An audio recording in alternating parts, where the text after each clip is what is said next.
Hari ni nak kenalkan satu barang kegilaan orang perempuan sekarang. Orang lelaki pun minat benda ni. Apa dia? Ni. Mohawk High Speed Folding Cooling Fan. Kita ada manual instruction. Kita ada tali merangkap kabel Type C untuk kita cas. Dan unit cooling fan. Macam nampak menarik. Dia ada mist mist yang macam kabus tu. Sebab kita kena letak air di dalam. Kita masukkan air dulu.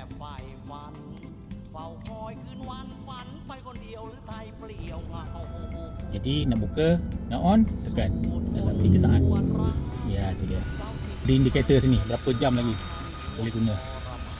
Kita boleh lajukan dan perlahankan. Ni maksimum Macam mana nak keluarkan mist tu? Tekan ni. Oh, nampak tak tu? Bagus. Sejuk tu. Mantap. Belakang dia siap ada lampu lagi. Tekan 2 kali.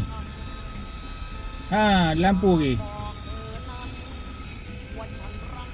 Dapatkan di beg kuning ni bawah Mantap.